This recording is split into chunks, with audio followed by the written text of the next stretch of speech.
It looks like this, but I can tell that we are live. I'm sorry. That was so messy. We're on.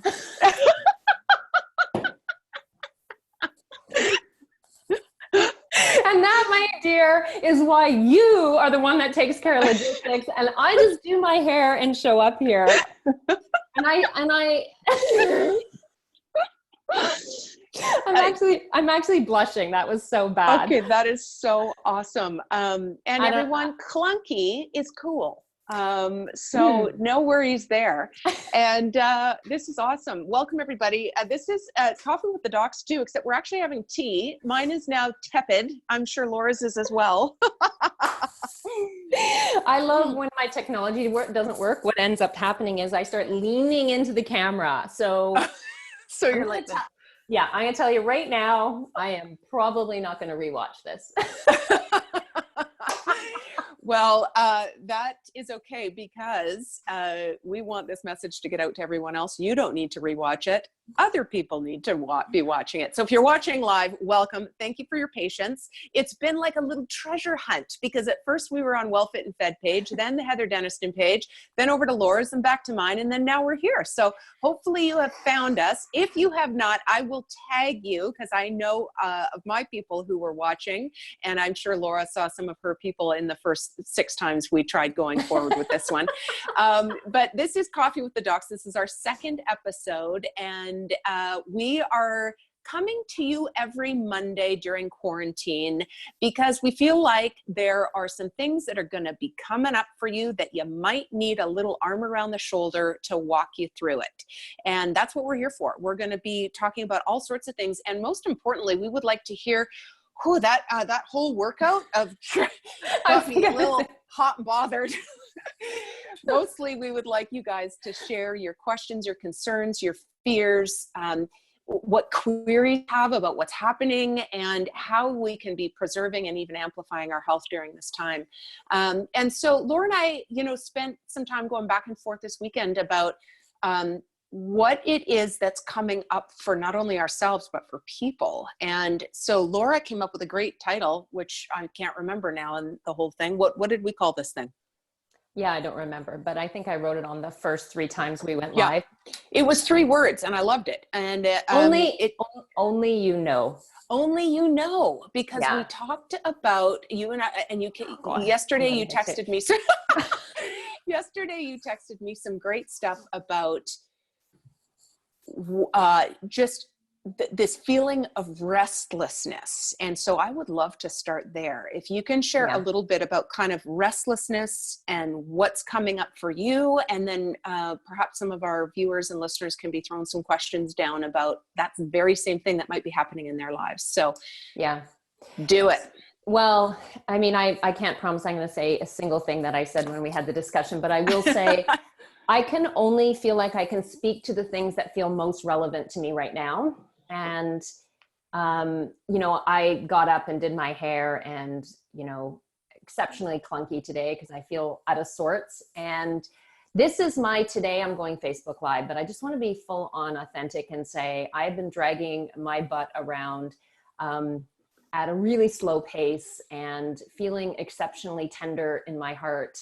And also, knowing that I'm having my own individual experience and all the people that I'm sharing my house with are having their own individual experiences. And I know that we are all in different places. I'm considered non-essential. Isn't that such a nice feeling? That was an awkward way to say it, but what I do in the world is, part-time is a chiropractor. I fill in chiropractic offices, seeing patients and, doing public speaking events and being literally live. And that's not available right now. So that's what I meant by I'm non-essential. Yeah. I know that a lot of the people that listen on here are so busy. They're at work. They're in one of those jobs that they need to be at right now. And so we're all in sort of different places. And I think it's really important to just honor whatever place you're in. And for me, it's changing. I don't know. It's so weird on the moment more than anything. I mean, how have you been feeling? Yeah, sort of the same. I mean, I think one thing that came up for me last week was an incredible amount of sadness for frontliners, for small business owners, for those less fortunate who don't have the ability to social distance and sanitize and do all the things that we are doing so easily, shelter at home, things like that. And I got incredibly sad for that. And at the same time, I was also experiencing a little sadness just for myself. And I had to be careful about discounting my emotions because of what others were going through. This is a global suffering, and your suffering doesn't matter any less than my suffering. And it is what it is. Now we have to be cognizant of, obviously, other people have lots going on. And if we can help because of a position we're in, yes. But I think it's important to be able to tap into, I am feeling sad, and that's okay. I need to honor that. What do you think? Yeah, I think we're echoing the same sentiments. I know that I'm quite privileged in the world, so I'm acknowledging that, but I also, my feelings are my feelings, as are yours and everybody else that's on here. Also, I do have some just sheer moments of genius. They're moments, but I do, meaning that I can tell that there's also a space and an opening here that's available for us. I've felt like, as everything has been quieting in my world, because that's where my world's at right now, as the busyness is reducing, my inner voice is getting louder, to the point where in some ways I can't even ignore it. And that's really convenient when you love what it's saying, but it's less convenient when it feels uncomfortable. And I've had some uncomfortable moments. I've sort of had to put myself in a couple timeouts, literally, like a toddler who has a blood sugar problem. That has actually happened a couple times. And I say that because for me personally, I know that I am not living up to my potential. And I'm saying that full on out here. And I don't just mean professionally, I just mean in general. There's a lot of things that are going great in my life. So I'm not trying to be dramatic about it. But when I really get quiet, the thing that's coming up is I feel called to be more authentic, to recognize whatever my gifts are, and to stop hiding behind playing small, stop showing up less than I am, because it makes sometimes myself feel uncomfortable, or other people. And caring a bit too much about what other people think. And if there was ever a time in life where, why not be who you are? Doesn't it seem like this would be it? Yes, it does. And I like you used, we were kind of tossing the words, the tension between restlessness and resistance, and how that restlessness, and now that many of us are in a time where we just our appointment books aren't necessarily full, and there is that quiet. You were mentioning about how you get this feeling of, you've been having a little bit of restlessness, and that if we look deeper into that, and I have felt this for myself too, it is that there's some inner leadings coming forward. There are some truths that maybe we haven't recognized before, or allowed to kind of fully, fully visualize for us. Yeah. And so it reminds me of when, and I may have mentioned this last time, but when my mom got sick, and I packed a duffel bag in about 2 seconds and drove up to Kelowna and spent 10 weeks there. And the first week I literally just X'd through everything in my calendar for the next 10 weeks. It was flights, it was seminars, speaking engagements, conferences, it was everything. And that following week, where it was just nothing but attending to my mother, there was that sense of like restlessness. And part of that, I think, is your body used to being super busy. And so it's to use your toddler example, it's like a tired toddler who doesn't know what to do with themselves because they're so, frenetic. And so it was partly that, but it was also partly like all of the noise was falling away, and there was an opportunity for my deeper inner calling to go, oh, now we can have a frickin' conversation. Yeah. So that's, and it's brilliant. And I know for you, that was, obviously it was a multifaceted situation because your mom was sick, but also, a lot of us have asked for this, haven't we? Let me rephrase that. A lot of us have asked for space and time. And here's the thing, we want space and time to be busy doing the things that we want to be doing. Space and time to just be is different, and things will bubble up. And I know that if you really ask the question behind the answer, if you ask people, their first seemingly knee-jerk response is to be grateful for all that we have. And I love that. And then when you start to ask the questions beneath that, there seems to be a universal restlessness. And that, I mean, it might not be exactly the word that everyone's going to use, and I'm making blanket statements, so if this doesn't pertain to you, let it just flow on by you. But it's if that restlessness is there, and you start to ask yourself why, the messages that are coming up, I feel across the board when I tap in and ask all different friends of mine, we're all feeling it. So I feel like we're all getting messages. So then I wonder, in this situation that's happening, the silver lining, I guess, perhaps, is that this is also for us. So what I loved is people commenting on how the earth is loving this break, and what's emerging, the birds and the dolphins and the wildlife, clean air, cleaner water. There's a bubbling, a resurgence, a renewal, a re-energizing. And isn't that happening to us as well? And and if we can allow that to be, and spend some time in quiet contemplation, and really look at the landscape of the things that are bubbling up for us, giving yourself permission to not have to deal with any of it, meaning whatever stuff erupts up, just telling yourself and giving yourself the clear, honest answer, I guess, that you don't have to do anything with it, but at least grant yourself the ability to look at it.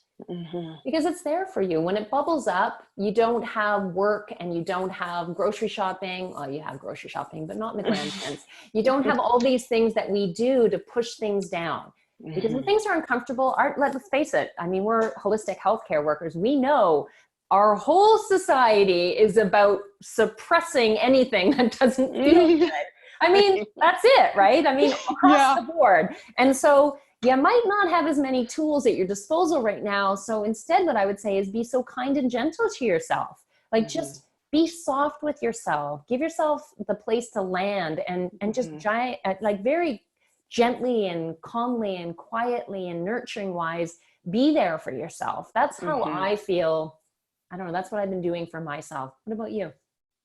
Yeah, I love the self-compassion piece, and I love the, because I'm working a lot on this in a few areas of my life, of behaviors that are not in line with who I am, that are not serving me. I've given myself some space and time to simply observe them and acknowledge them, and just look at what that is. And it is such a freeing thing to not feel like you have to do anything with it immediately, and that's what I think some of the fear comes from, for people who have things bubbling up, like, oh, maybe I should do a job shift. Oh, maybe this relationship actually isn't right for me right now. Yeah. Don't feel like you have to put yourself in a position of making a decision right now. But I love what you're saying, Laura, about observe it, sit with it, be kind to it, explore it. And that in itself is like, oh, okay, I can do that. Like, I can definitely do that. And this is, a lot of us are emotionally fatigued from what's been going on over the last 3 or 4 weeks. Perhaps for you, it's not the time to actually make the shift or make the change, but it is a great opportunity to sit with it and explore it a little bit. I agree. I know, sorry, just one last thing. This just brought to mind, I have a friend who listens to music 24/7, loud, in the car, at home, whatever. And I finally I said, you listen to music all the time, like really loud. Why do you do that? And she said, I hate hearing myself think. Oh. And I just went, oh. And so to me, some of that is like, well, that's kind of what what our schedules have looked like, and what the noise of our overcommitting and overextending has looked like, is just really loud music for a long time. And now that music is dialed down, and we do have a chance, let's, respect what our sort of inner self already knows and wants what's best for us, and listen to that. Because you do know. Yes. And that's where, I mean, that's where we started this whole conversation, is only you know what you need. And the truth is, you don't need to justify it to a single person.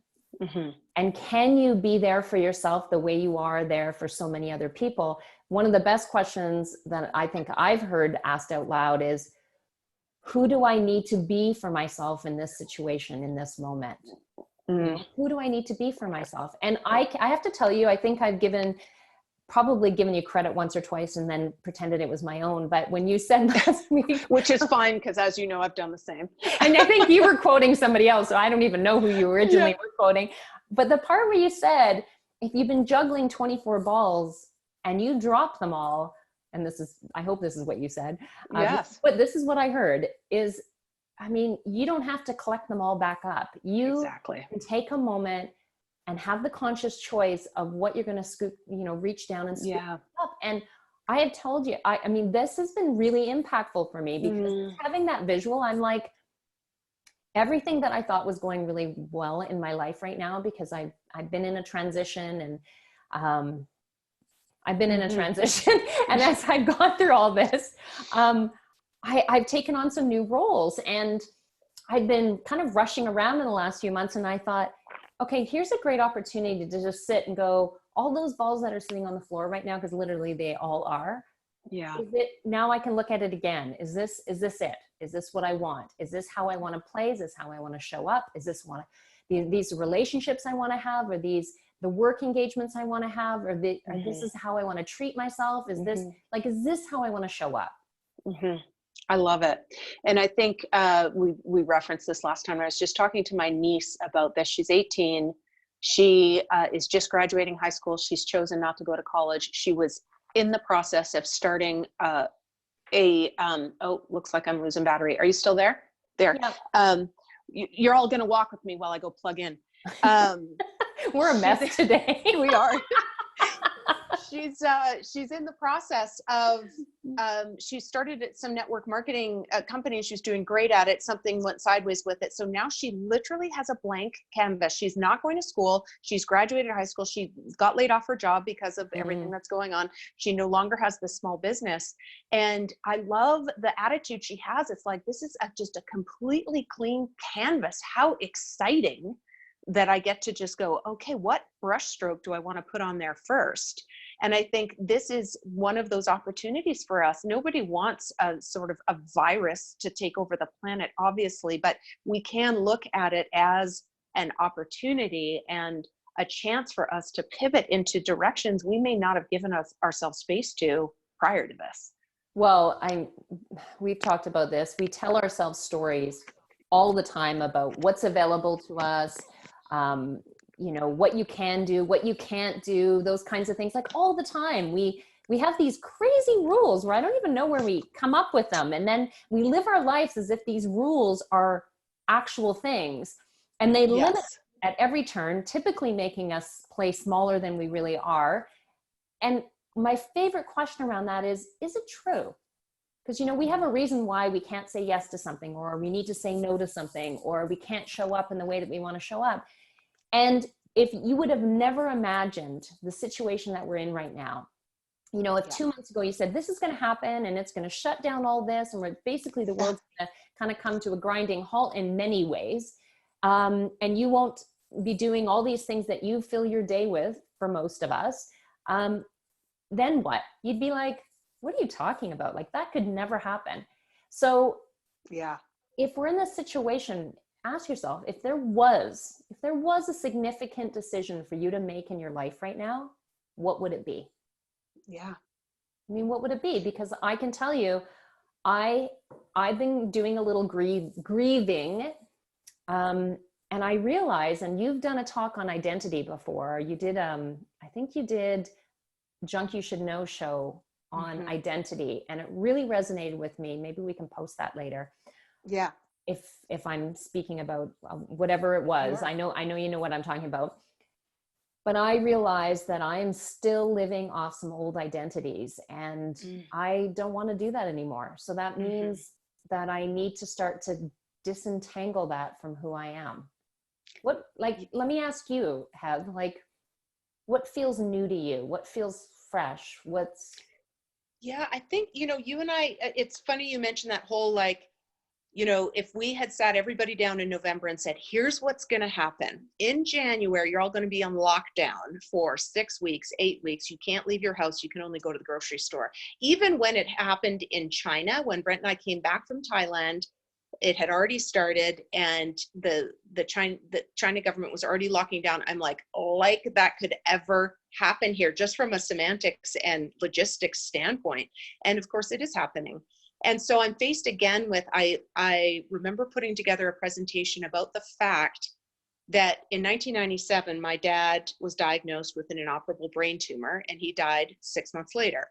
And then about 10 years after that, my mother got a diagnosis none of us could believe, which was brain cancer. And I can remember my sisters and I standing in the hospital saying, like, we couldn't even put words together. Like, how is this even possible? Like, this is something you never, ever could have conceived of. Now, she survived that brain cancer, died many, many, many years later of a different cancer. Needless to say, I eat an anti-cancer diet. However, what it made me say is if things so unbelievable, so unexpected, so inconceivable can happen on the negative, then they can also happen on the positive.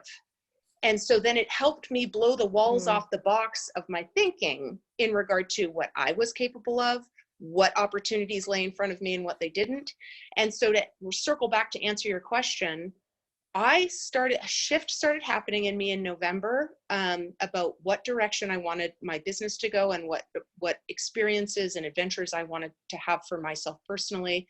Yeah. And it took, I call it the turning of the Titanic, because it took December, January, February, and probably maybe the first week of March for me to even get it to start turning. And I didn't know exactly what direction, but I knew shift was coming. Like, I could start to feel it, and I knew it felt big. And so for me, I think this terrible thing that has happened, that many, many people are suffering, I am taking what I can from the opportunity of having some quiet and some peace and some ability to reflect and see what's coming next. And I think that will help me more, because again, this is one of those reminders, like, oh, both your parents can get brain cancer. Oh, the entire world can suffer a virus, and it changes everything forever. And it makes me go, okay, what have I been thinking small? I need to be thinking bigger, I think. And so I think that's what I've been conceiving, is go back to that so much is possible that we don't allow ourselves to dream about. And part of that, I also think, is that when we think about playing bigger, it doesn't necessarily mean you make your life more complicated or you make your life bigger. You might, like, I'm pretty sure, I want to clarify this because I know you and I are on the same wavelength. Yes. On this. Playing bigger also means playing more to who you authentically are. It means 1000%. Yeah, I'm so glad you said that, because in my head, I've got that straight. I'm not going back to 40, 50-hour work weeks. I'm not, and I don't need more. But with each moment and with each decision I make and with each thing that I take on, I want it to be more aligned with specifically kind of my life mission. Yeah. And so I think that's where I'm spending some time during this very, very unique period that we're all in, is what's that going to look like? Yeah. How do you want your life to feel? How do you want to be spending your time? What are the relationships that you want to have, not just with other people, but with yourself? Mm-hmm. We tend to skip over the relationship with ourselves a lot. We do. Right? So we invest a lot in the people around us, but when we skip the relationship that we have with ourselves, it becomes the foundation for which all other relationships come from. Yeah. So if we always put ourselves down, or we are not there for ourselves, or we chronically say no to ourselves because we're saying yes to other things. And if, you know what I mean? If we don't have our own back, if we don't tap in, if we don't partner with ourselves, if we're not a soft place to land for ourselves, like if we have that part wrong, it's really hard to build the right relationships in anything, in business, in finance, social relationships, intimate relationships, you name it. So if there was one place you're like, where do I start? That would be my vote. Yeah. Right. So Laura, let me ask you a question, because we probably should start to wind down. I'm curious. Oh, just about, let's just throw something out there, like morning practice. How do you honor yourself with your morning practice? Like, what kinds of things do you do? So if people are like, yeah, this is all lovely, but I'm not getting any, I don't understand concrete or practically what you're saying. Let's leave, because you have inspired me a lot with some of the things that you do throughout your day and the practices that you make a priority. So can you share some of that? Okay, well, likewise, first of all, I've been soft with myself. It's the theme you're hearing from me today, which is I'm giving myself permission to switch it up every day that goes on right now. So I call it an empowering schedule. Like, start your day the way you want your day to go. If I get nothing else right, the first half of my day is filled with the things that help me create momentum in the direction I want to go. So right now for me, I'm allowing myself personally to sleep in, because that's something I don't often get to do. Feels incredible because we have 4 teenagers. So I'm sleeping in. When I rise, I'm taking time for myself to be creative. That's either journaling or writing. I love writing small things for Instagram and stuff like that. It's just an outlet for me. So I typically write something. If there's something bubbling up for me, I speak to it, then I post it, or I start working on my contribution, or I journal, or things like that. And then I move my body. Right now, it's usually 75 minutes to an hour and a half. Nice juicy yoga flow. It's what feels good for me. And then I eat something nourishing. And that's pretty much 12 by noon. That's pretty much noon by then. So that's it. That's what and I go for a walk every single day. Right now, hour and a half. I have a dog, so that's it. That's as simple as it is for me. It doesn't mean that I don't open up my journal and work on things. I'm doing like a home course right now. I'm working on some stuff that is interesting to me for my business, but that's what I need to be doing right now to feel like I got myself, so that I can be there for the kids and be there for my partner and show up as a decent human being that can help other people. That's what I need. What about you? I love that. I love the permission to sleep in a little bit. And I'm curious if your yoga flow, you said now 75 to 90 minutes. Laura just recently did a teacher training in Spain. Is your yoga flow now longer as a result of doing that training? Like, prior to that training, would you have done 75 to 90 minutes? The classes I typically do would be 75, but I feel like I could easily do much longer. But here's the thing. I'm 50. I'm almost 51, which, by the way, everybody just close your ears for Heather. Heather, just. Yes. Yeah.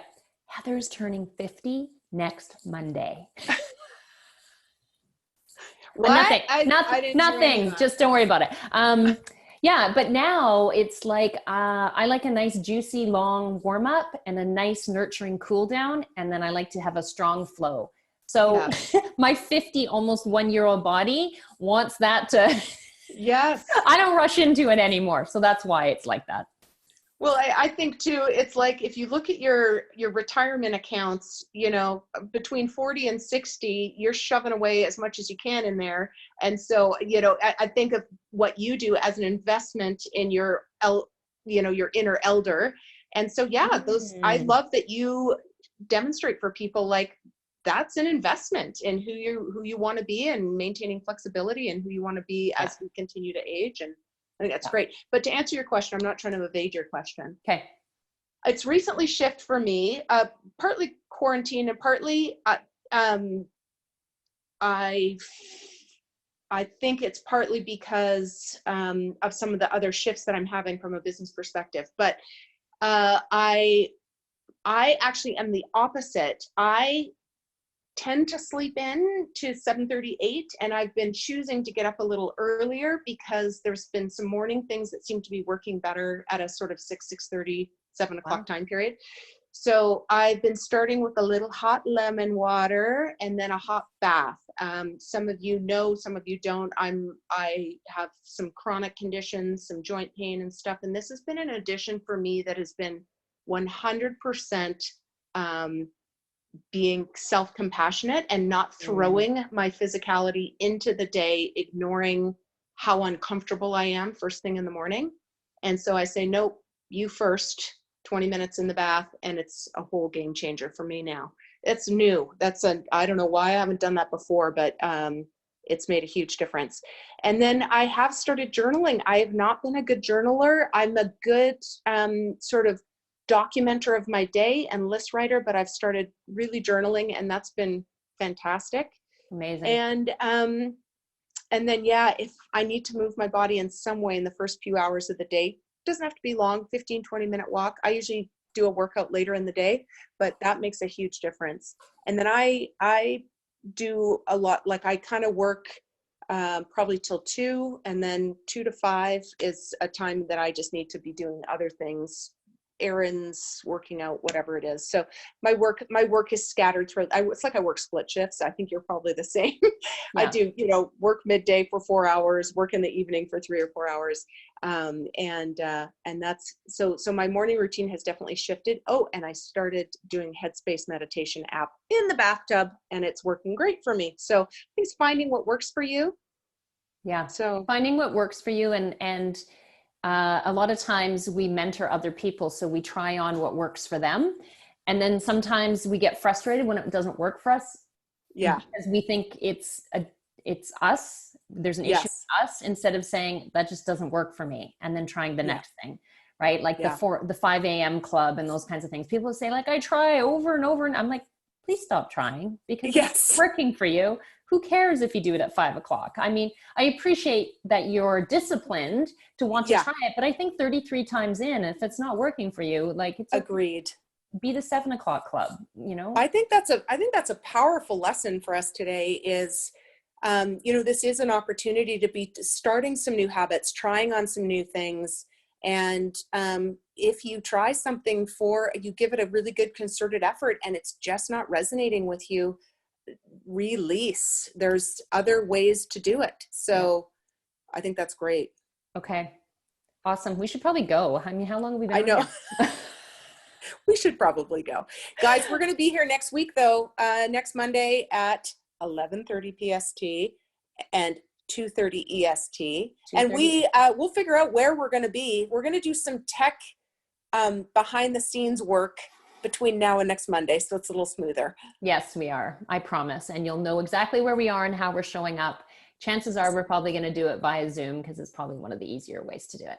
But Totally. Heather, thank you so much for meeting with me today. It totally changed the trajectory of my day. I am noticing it's a little hard for us to reply to comments on here, but we'll figure that out for next week.